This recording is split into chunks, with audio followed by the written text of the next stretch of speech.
Hello hi, क्या हाल चाल है? बढ़िया ही होंगे। एग्जाम देने के बाद बहुत सारी क्यूरीज आ रही होंगी मन में। कितने एमबीबीएस कॉलेज होते हैं ऑल इंडिया में? बीडीएस के कितने हैं? प्राइवेट गवर्नमेंट कितनी सीट्स होती है और क्या प्रोसीजर होता है? आगे बहुत सारी चीज़ों की बातें करेंगे अपन। कितने बच्चों ने एग्जाम दिया है, पहले 5 साल का डाटा क्या था, उसके बाद आगे भी चीज़ें देखेंगे कि कौन से चैप्टर से कितने क्वेश्चन पूछे गए थे। तो काफ़ी चीज़ें हैं, वीडियो को लास्ट तक देखना। अपन अगले वीडियो की भी बातें करेंगे कि आगे मैं कौन सा वीडियो बनाऊंगा तुम्हारे लिए। तो अपन किन किन चीज़ों की बातें करेंगे, कितने कैंडिडेट थे, चैप्टर वाइज क्वेश्चन कितने आए, टोटल एमबीबीएस और बीडीएस सीट्स कितनी है, ऑल इंडिया लेवल की बातें होंगी। अभी अपन फिर स्टेट लेवल पे अगले वीडियो बनाएंगे, तब अपन उसकी बातें करेंगे। एक्सपेक्टेड एआई जो ऑल इंडिया रैंक है उसकी क्लोजिंग क्या थी, 2025 में क्लोजिंग क्या थी, क्या 2026 में थोड़ी बढ़ सकती है, क्या कोई सीट्स बढ़ी हैं, वो भी अपन बात करेंगे, और फ्यूचर प्लानिंग क्या होगी। तो सबसे पहले अपने पास 5 साल का डेटा है कि 2021 में 16 लाख बच्चों ने एग्जाम दिए थे, फिर 18 लाख दिए थे, फिर उसके बाद 20 लाख दिए थे, और ऑल टाइम रिकॉर्ड था 2024 में। ये ऑल टाइम रिकॉर्ड था। फिर उसके बाद 2024 का एग्जाम बहुत लुल आ गया था, या उसको अपन क्या बोलें, बहुत ईजी आ गया था। लुल बोलना तो अच्छा नहीं होगा, लेकिन फिर उस वजह से, फर्जीवाड़े की वजह से काफ़ी बच्चे बैक फायर हो गया था एग्जाम को लेकर के, तो काफ़ी बच्चों ने छोड़ दिया था एग्जाम। फिर उसके बाद 22 लाख घट गए, फिर उसके बाद वापस 22 लाख आए। अब एक्सपेक्टेड है कि अभी जो रीनीट तुमने दिया है उसके अंदर 21 लाख बच्चे अपीयर हुए होंगे, ऐसा अनुमान है। बहुत सारे एब्सेंट थे। ये डाटा का तुम क्या करोगे मुझे नहीं पता, लेकिन ये डाटा तुम्हारे काम का है कि ऑल इंडिया में एमबीबीएस के कितनी सीट्स हैं, कितने कॉलेजेस हैं। अब देखो, यहाँ पर एक इंटरेस्टिंग बात बताता हूँ तुम्हें मैं। गवर्नमेंट कॉलेज की ओवरऑल, गवर्नमेंट कॉलेज कितने हैं? 450, और उसकी सीट्स कितनी है टोटल? 63,900। इतनी सीट्स हैं ये, 63,900। मतलब पर कॉलेज के हिसाब से 142 सीट्स अवेलेबल है पर कॉलेज। एवरेज देखें, ऐसा जरूरी नहीं है कि सभी में इतना हो, कम ज्यादा हो सकता है। लेकिन तुम देखो, प्राइवेट कॉलेज पूरे एमपी में, सॉरी ऑल इंडिया लेवल पे होता है। एमपी बोल रहा हूं मैं, एमपी पे से हूं इसलिए एमपी निकल रहा है। अगर ऑल इंडिया की बात करोगे तो 373 कॉलेजेस हैं पूरे ऑल इंडिया लेवल में प्राइवेट, जिनकी सीट्स जो हैं वो 66,450 होती है, और 178 का एवरेज है पर कॉलेज। सोचो अपना गवर्नमेंट कॉलेज कितना पिछड़ रहा है, पूरी सीट्स भर दी गई है प्राइवेट के अंदर। अगर इसको और ये बढ़ा दिया जाए, कम से कम 30-30 सीट बढ़ा दें, अगर ऑन एवरेज माना जाए कि यार जहां सीट कम है वहां बढ़ा दी जाए, तो कम से कम इसमें 12,000-13,000 सीट्स बढ़ जाएंगी, और थोड़े ज्यादा बच्चों को चांसेस मिल जाएंगे डॉक्टर बनने का, रैंक और थोड़ी नीचे आ जाएगी। अब ये टोटल कॉलेज जो है वो 823 है, जिसमें 1,30,350 एमबीबीएस डॉक्टर बनेंगे 2026 बैच के अकॉर्डिंग। अगर बीडीएस करना चाहते हो, बीडीएस की बात करें अपन, बीडीएस के लिए तो और बुरे हाल हैं गवर्नमेंट कॉलेजेस में। टोटल 55 कॉलेज ही हैं पूरे ऑल इंडिया में।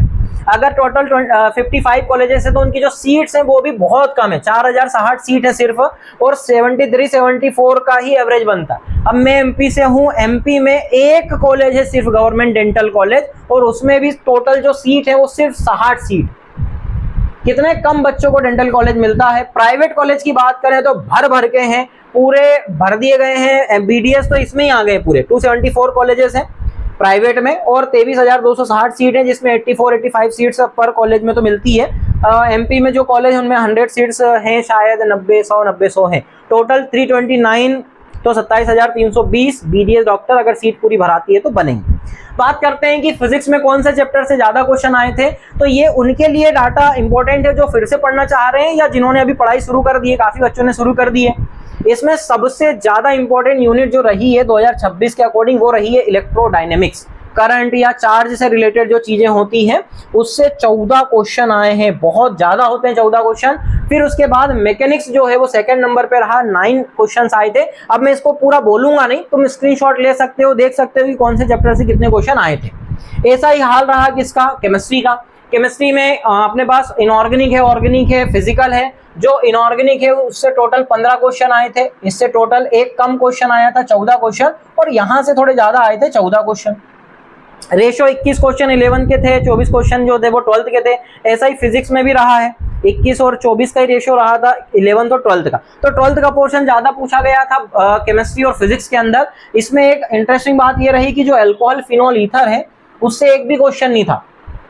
बाकी जो क्वेश्चंस थे वो तुम्हें दिख ही रहे हैं, स्क्रीनशॉट लेकर के तुम देख सकते हो। वैसे ही बायो का भी देखें, यहाँ पर 11th के जो चैप्टर्स थे उनसे भर भर के क्वेश्चन पूछा है, और ये चैप्टर ने तो भाई सबको हैरान कर दिया था। लिविंग वर्ड, ये लिविंग वर्ड से तो 2025 या 24 में कोई क्वेश्चन ही नहीं पूछा गया था, 24 में। अब यहाँ पर क्वेश्चन आ गए लिविंग वर्ड से 3, और भाई की इज्जत इतनी बढ़ गई है ना, लिविंग वर्ड तो 4 पन्ने सब पढ़ के जाएंगे। अब देख लेना कि कौन से चैप्टर से कहाँ ज्यादा क्वेश्चन आए थे। इसमें एक chapter anatomy of flowering plant से, प्लांट्स की कोई वैल्यू नहीं बची थी, एनाटॉमी की 0 क्वेश्चन है। बाकी सबसे ज्यादा जो क्वेश्चन आए थे वो 11th में सेल वाले चैप्टर से आए थे 7 क्वेश्चन। मिक्स भी आए थे, सेल साइकिल के मिक्स मानेंगे तो उसको 8 मान लेते हैं कोई कोई। अब उसके बाद 12th की बात करें तो 12th के चैप्टर्स कम थे, क्वेश्चन 39 पूछे गए थे, 12th का वेटेज कम था। सबसे जो अजीब बात थी यहाँ पर वो ये थी कि इसमें जेनेटिक्स के बहुत कम क्वेश्चन थे। बाकी देख ही रहे हो तो ऑन एवरेज जो है वो 4-4 क्वेश्चन ऐसे पूछे गए। कुछ छोटे छोटे चैप्टर से एक क्वेश्चन आए हुए थे। तो टोटल जो थे बॉटनी के 53 क्वेश्चन थे और जूलॉजी के 37 थे। जूलॉजी यहाँ भी पिछड़ गई है और बॉटनी से ज्यादा क्वेश्चन है, और 11th के ज्यादा क्वेश्चन पूछे गए किसके कंपेरिजन में, 12th के कंपेरिजन। अब ये डाटा तुम्हें आगे काम आएगा। अब सबसे इंपॉर्टेंट बात करते हैं कि पूरे ऑल इंडिया लेवल पे अगर अपन बात करें तो ऑल इंडिया में टोटल जो 2025 की क्लोजिंग रैंक थी, ऑल इंडिया रैंक थी, वो क्या रही थी। तो 2025 की जो last seat all India rank पे क्लोजिंग हुई थी, ये ऑफिशियल डाटा है। तुम अगर सर्च करोगे कहीं पर भी मिल जाएगा ऑफिशियल डाटा। जो जनरल के लिए थी वो 26,178 पे क्लोजिंग रैंक हुई थी, और ओबीसी के लिए 26,231 थी।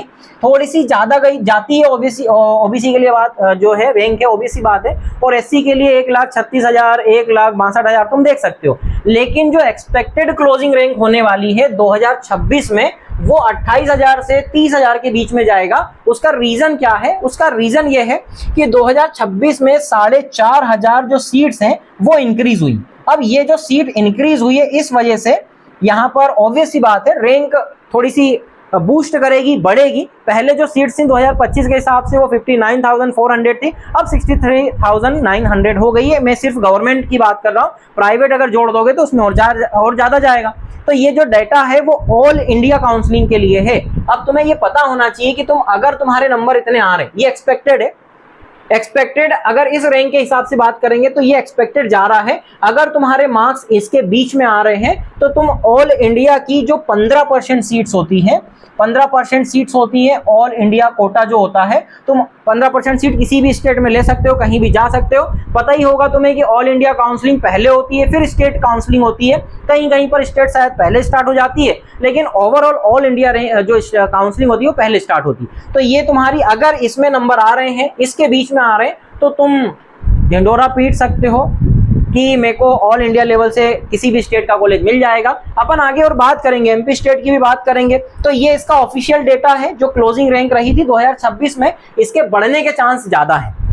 फिर उसके बाद क्या है अपने पास, तो अब तुम्हें क्या करना चाहिए, फ्यूचर प्लानिंग क्या है। अगर तुम्हारे मार्क्स इसके बीच में आ रहे हैं तो फिर तुम क्या कर सकते हो, यहाँ पर डॉक्यूमेंट्स रेडी करवाने के लिए जा सकते हो।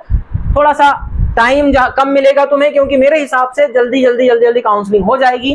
अगर नंबर कम आ रहे हैं तो यार पैनिक मत होना। डर का एक ही उसूल है, जितना सोचिएगा उतना डरिएगा। तो सोचना थोड़ा कम करना पड़ेगा, क्योंकि अब तुम्हारे हाथ में कुछ भी नहीं। जो होना है वो सबका एक साथ होने वाला है। जो भी रैंक आने वाली, जैसी काउंसलिंग होने वाली वो होने वाली। अगर तुम ज्यादा ही कुछ सर्च कर रहे हो, कुछ देख रहे हो, तो इन चीजों से बचना पड़ेगा। फेक न्यूज से बचो। थोड़ा ऑफिशियल अपडेट्स आएंगे, एनटीए की वेबसाइट्स पे आएगा, या तुम्हारे स्टेट में जो भी साइट चलती है उसके ऊपर अपडेट कर दिया जाएगा। और अगर नंबर कम आ रहे हैं तो प्रिपरेशन चालू कर देना यार, क्योंकि बहुत बच्चों ने प्रिपरेशन चालू कर भी दिए होंगे अब तक, जिनके नंबर मार्क्स कम आ रहे हैं, या बहुत सारे तो पहले से प्रिपरेशन कर रहे थे, उनको लग रहा था कि हमसे नहीं हो पाएगा इस बार। तो अब जो सक्सेस है वो उनको ही बिलोंग करती है जो प्रिपेयर्ड होते हैं। अब अपन आगे वीडियो में क्या करेंगे, तो मैं आगे वीडियो लेकर आऊंगा, कुछ मिनट्स की रहेंगी, जिनमें मैं तुम्हें डेटा अवेलेबल करवाऊंगा। जैसे मैं स्टार्ट करूंगा एमपी स्टेट की जो रैंकिंग थी उसका डाटा एनालिसिस करेंगे अपन, जिसमें एक्सपेक्टेड स्टेट रैंक देखेंगे, गवर्नमेंट मेडिकल कॉलेजेस कितने हैं टोटल, प्राइवेट भी बता दूंगा, गवर्नमेंट पे ज्यादा फोकस रहता है। कैटेगरी वाइज क्लोजिंग रैंक क्या रही थी एमपी के अंदर, सेफ स्कोर क्या रह सकता है, और कंप्लीट काउंसलिंग स्ट्रेटेजी भी बताऊंगा कि इसकी काउंसलिंग कितने राउंड की होती है, क्या होती है, और कब तक चल सकती है। जो डेट्स हैं कब तक चलेगी वो तो एनटीए ही बताएगा या एमसीसी बताएगा, लेकिन अपन यहाँ पर ये तक बात कर सकते हैं कि सेफ स्कोर क्या हो सकता है। तो इसके लिए तुम्हें सब्सक्राइब तो करना पड़ेगा। ठीक है, thank you, keep learning, keep going, keep focusing, keep succeeding. अगले वीडियो में मिलते हैं अपन, एमपी स्टेट का डेटा लेकर के आऊंगा। Bye bye.